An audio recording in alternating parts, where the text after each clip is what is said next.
10 billion is the number of tons of CO2 which we've been told by the IPCC that we have to remove from the atmosphere every year by 2050. And that number goes up to 20 billion every year by 2100. 10 billion, well, in my view, is an incomprehensibly large number and almost impossible to wrap your heads around. So in anticipation of this talk today, I tried to find some like 10 billion related factoids, and it's really difficult to find any. So the only thing I could do is relate it to time. So 10 billion seconds is about 317 years. Rewind the clock from now 317 years, you get to 1707. In 1707, Queen Anne took to the throne, and the kingdoms of England and Scotland came together in what is now Great Britain. So on the 1st of May, 2024, Great Britain was 1 billion seconds old. It's a big number. And particularly overwhelming when you can't think of it in tons of CO2 that you've got to remove from the atmosphere. So how are we going to do it? Well, Angela was here on the stage earlier on, Angela from DRAC. She was talking about a particular sort of technology that she promotes called BECCS.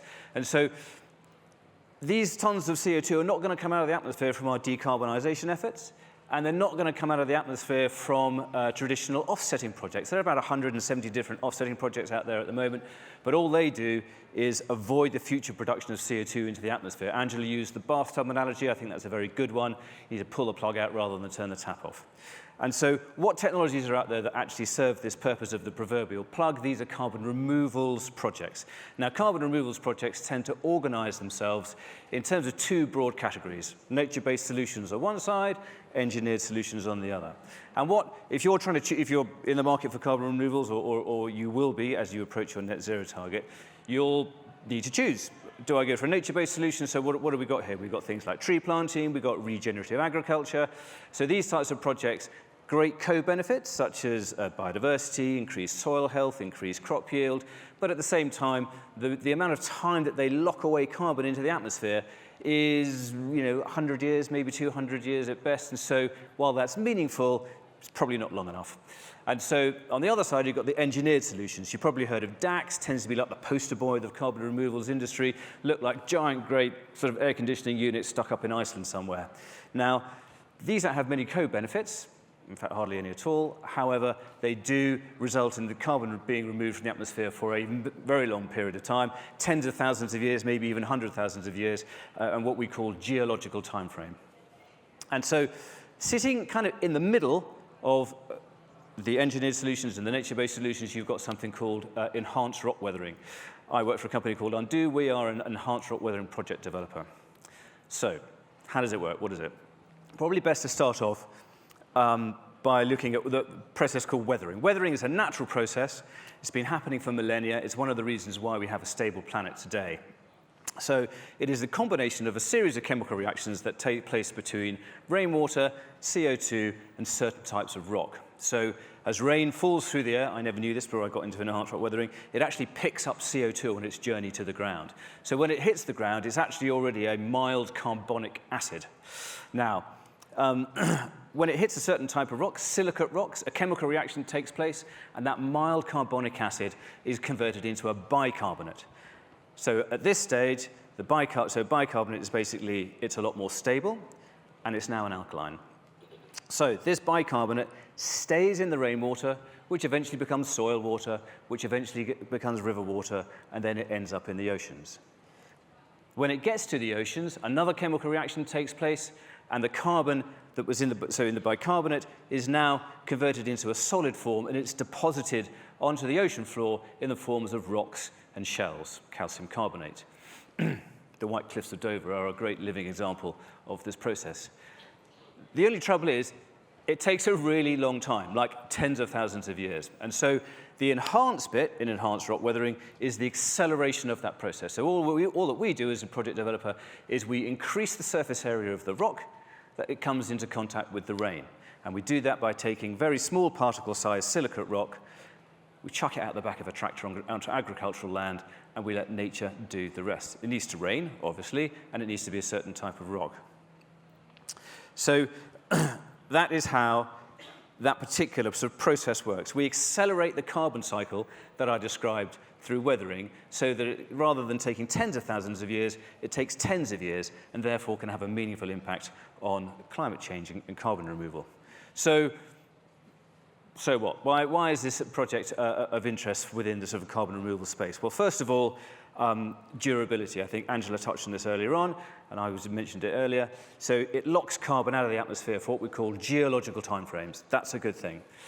It has co-benefits. So unlike an air conditioning unit in Iceland, it will deliver things like soil health. It will deliver plant yield increases, because what it does is that rock dissolves into the soil, it leaves behind micro and macronutrients such as magnesium and calcium and phosphorus and potassium, all of which are good for the soil and all of which will improve soil health and ultimately, we hope, crop yields as well. One day, maybe, if we can prove it, it may even lead to the reduction on the dependency on chemical-based fertilizers, but we haven't proven that quite yet.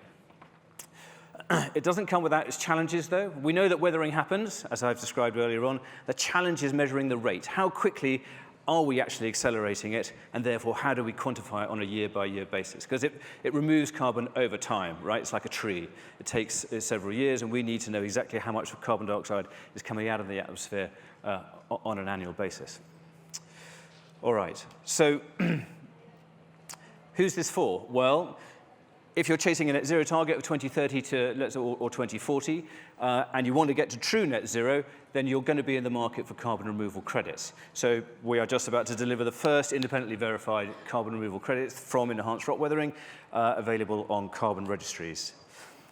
It also represents a massive insetting opportunity. If you're working for an organization that shares the same supply chain as enhanced rock weathering, so we're talking about aggregate companies, mining companies, quarrying companies, at one end of the other end, landowners, food brands, agribusinesses, because that's where the carbon removal is taking place on land, then this could be a huge, what I'd like to call in-value chain mitigation solution technology for you guys, and could play a major, major part in removing carbon from your Scope 3 emissions.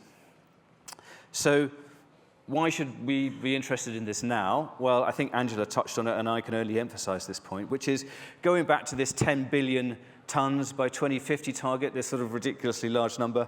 So how are we doing so far in terms of removing carbon from the atmosphere? Well, to date, 10 million tons, that's 0.1% of our overall target, have been sold to corporates who are getting involved in this sector, and only 3% have been delivered. So we are right in the foothills of this gargantuan task, and we need to get behind it now, otherwise we are not going to maintain a 1.5 degrees centigrade pathway. And secondly, there is a commercial reason as well. So if you guys are chasing a net zero target, you've got 2030 coming up, or maybe you've set 2040, and you sit in your hands, well, not sit in your hands, you're probably very busy decarbonising, but you sit in your hands in terms of removals, come to the market, like, just before you need them, they're not going to be there. There will be a supply crunch on removals, and it is massively in your interest to get involved now by participating, investing, or at least learning about project types that you could use to deliver your removals requirements. So don't let what is an incredible opportunity today turn into a kind of a removals supply nightmare tomorrow. Thank you very much.